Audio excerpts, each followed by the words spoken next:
Salve a tutti amici di Comics Reporter e Fumetto Mania. Oggi abbiamo un altro incontro, un'altra eccellente intervista con un grandissimo artista. Abbiamo con noi WHILCE Portacio, co-creatore del personaggio di Bishop, cofondatore della Image Comics nel 1992, quando ha lanciato la serie Wetworks, molto apprezzata in Italia. Ha disegnato Punisher, ha disegnato Spawn, ha disegnato X-Men e X-Factor.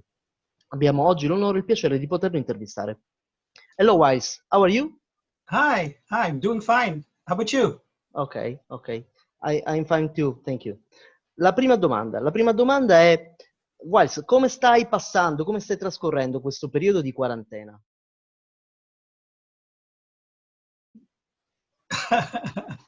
Actually, it's like the joke that's going around the internet. For me, for my life, from the way I work at home. It's not that different. It's almost the same.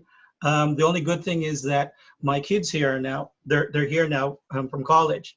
And so it's long movie nights and long conversations. So I'm enjoying that. Perfetto. Seconda domanda. WHILCE, c'è un personaggio che avresti voluto disegnare ma non hai avuto l'opportunità di farlo? Se sì, quale? All-time favorite character is the silversurfer. I got into art through science fiction novels and because of the imagination. And I would read these novels about these crazy worlds in space and in time, and I would want to draw it. So I started drawing them. And so when I got into comics, superheroes wasn't my first choice. It was, I wanted to do like Deathlock and Silversurfer, all the science fiction ones. And unfortunately, I always missed out. But there's still time. WHILCE, la seguente domanda ce la pone il pubblico. I tuoi fan ci hanno chiesto alcune domande. Cominciamo con quella di Jesus Cuevas, che dice: hai mai pensato di rilanciare la serie Wetworks? Sono il tuo fan! I would love to. There are many stories still I have yet to tell with those characters. Unfortunately, there's legalese with where the characters are right now. Just like all of the Wildstorm characters, it's all enmeshed in the DC Warner company. But it's interesting for me because, again, you know, my father was in the military, in the Navy, so I'm a Navy brat. And so I grew around all of that. And so the military always fascinated me. And then, like I said earlier, my science fiction roots. So, of course, when I was asked to join Image and make my own book, of course, it was going to be a military science fiction book.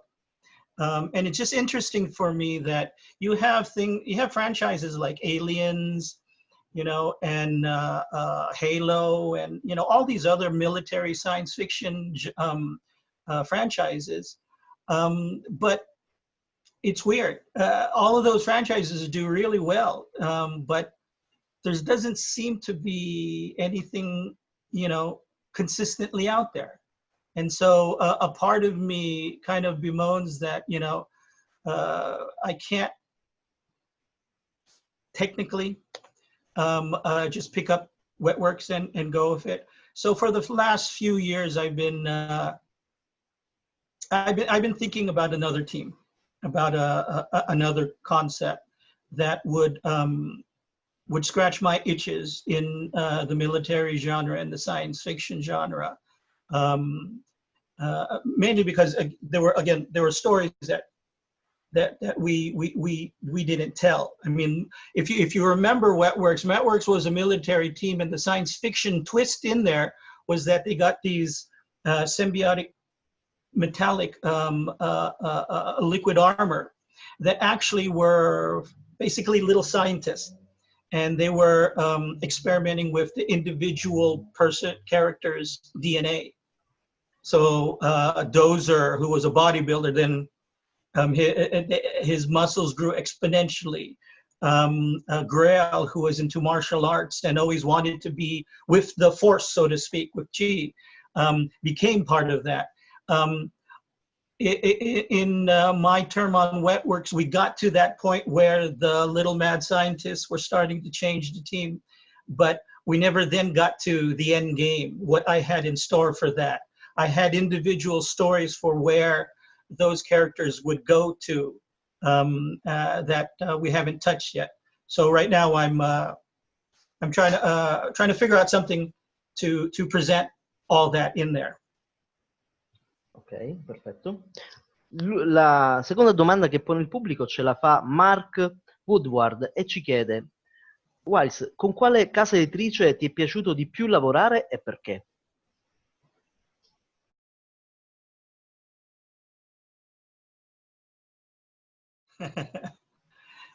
Actually, you know, it's like your first date. It's like your first girlfriend.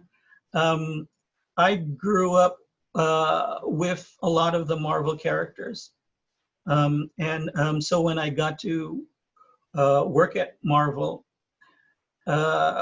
just like any other fan who then becomes a creator, an artist, you have all these ideas in your head already of what you want to do with the characters, and then to get even the extraordinary luck of being able to join the X-Men family, and then create my own X-Men with Bishop. That was the best of times.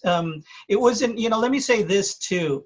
It was there's an interesting contrast between working at Marvel or DC at that time in the 80s and the early 90s than today. When I was working on the X-Men, we regularly sold as a baseline about 400,000 comic books of the X-Men every month. So in terms of publishing, we had a pretty good following, especially compared to the numbers today. But all of society and the rest of the world knew very little about comic books and superheroes. So my point there is that because of that because we were making money, we were being successful in publishing, but the world wasn't really paying attention to us.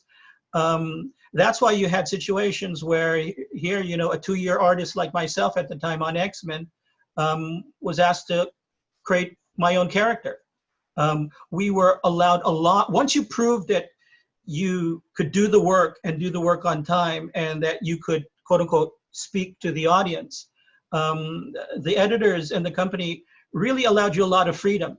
A lot of the stories that we did on X-Men were stories that I wanted to do, stories that Jim wanted to do, stories that our editor wanted to do. We had a lot of freedom to play, and especially if you remember back then, a lot of the successful artists, when they got on a new book, they were given the freedom to change the costumes, which is unheard of today. You know, now today you have the numbers a lot lower than before, but the whole world knows about superheroes. You know, my grandmother brings home comic books for me to sign for her friends. You know, everybody knows about comic books. So now it's a huge billion-dollar characters and industry. And so now, you know, changing Superman's S curl here to here, you know, the active that's going to change, you know, $200 million there. You know, so there's very little freedom, let's say, creatively compared to back then. So in a roundabout answer to your question, those Marvel days were fantastic because of that freedom, and because of that freedom that we all 7 of us had at Marvel when we did Image. Image was just directly exactly what we were doing on X-Men. We were used to that freedom, and so we kept that freedom. So in that sense, you know, Marvel, of course, will be like my first girlfriend. It'll have a little more special place in my heart because that's where we first got that freedom. That's where I first learned that I could talk to an audience. Ok, perfetto, buona risposta. Whiles, un'altra domanda che ti facciamo è quali sono i tuoi progetti presenti e prossimi e se c'è qualcosa che possiamo vedere, se non sono confidenziali. I just started... For the fans. I just started to open up my commission list, so I'm doing some commissions. Here's on my desk here. Here's the Hero Initiative Bloodshot cover that I'm doing. Still got to do one arm. Wow. And the background. Here is, I guess this is okay. This is a private commission. It's Backlash and gosh, what's her name? The female character on the team. This is just the outline work and what we call spot blacks. So I need about another hour, and I'll have my cross hatching and shading in there. But what I'm really working on right now is it's a personal project. See, real quickly, my personal story is I'm from the Philippines. I was born in the Philippines, but when I was 2 years old, I moved to the United States, and I've been here ever since. So I'm 56 right now, and so for 54 years, I grew up in the United States. So my point there is, I grew up more American than Filipino. And so for the last 20 years, I've been going back and forth from the Philippines.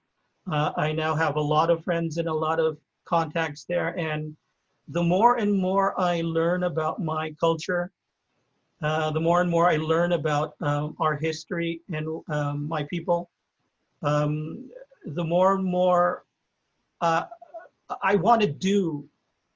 My next book, I want to do something Philippine-centric. You know,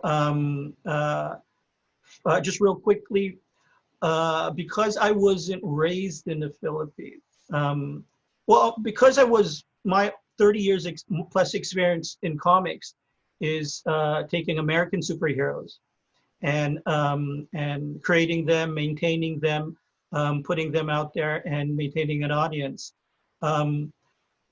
Now that I want to do a Philippine hero, a Philippine centric, I want to say things about Philippine society, about Philippine people.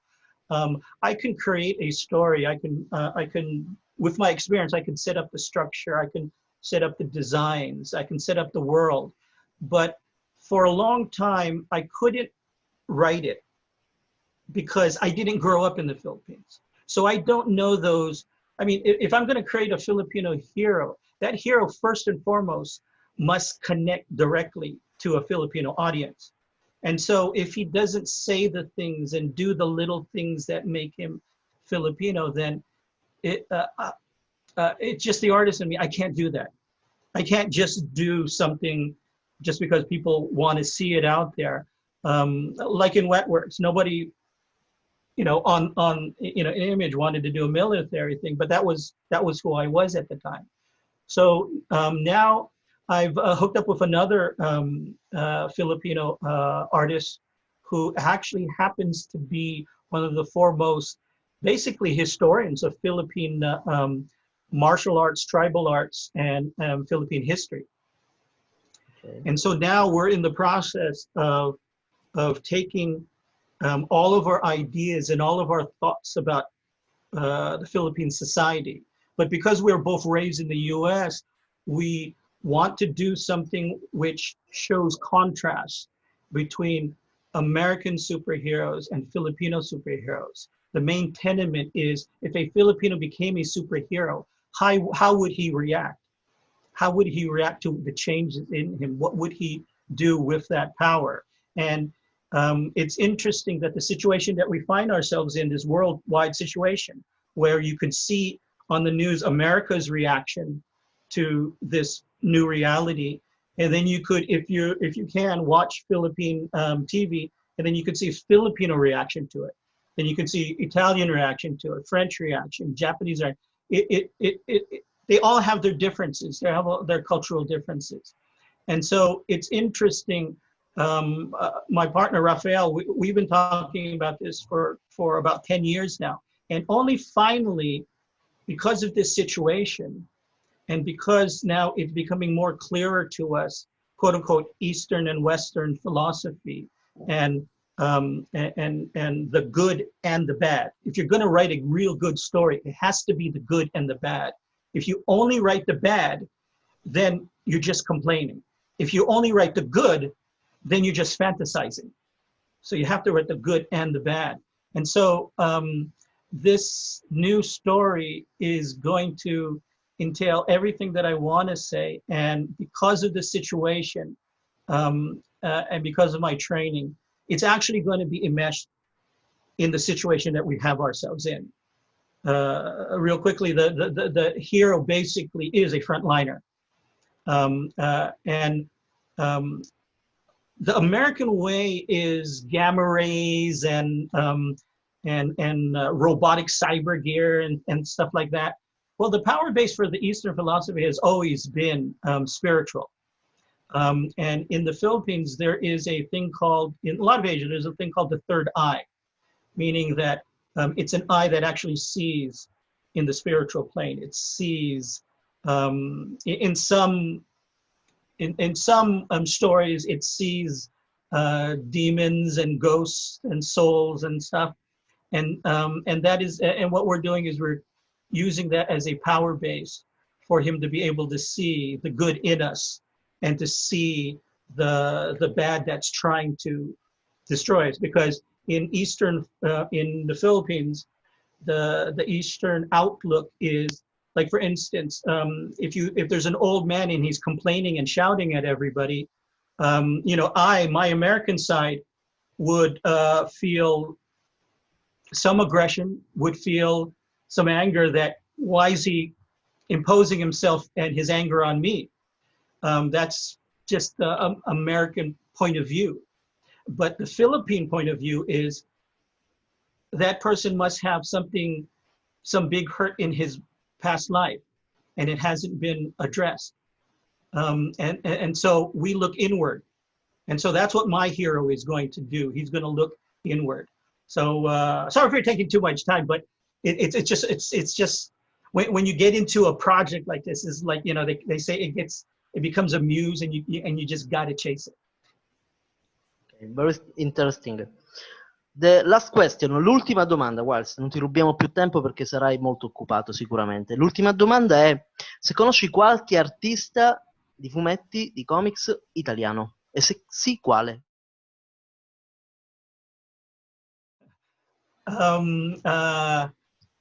Simone. Simone Bianchi? Yeah. Okay. He actually is always inviting me to his villa. Okay. Villa. Yeah. He apparently lives in the country a little more. I'm not sure, but he's always telling me about his house there. My little girl is in love with Italy, and so she now wants to go too.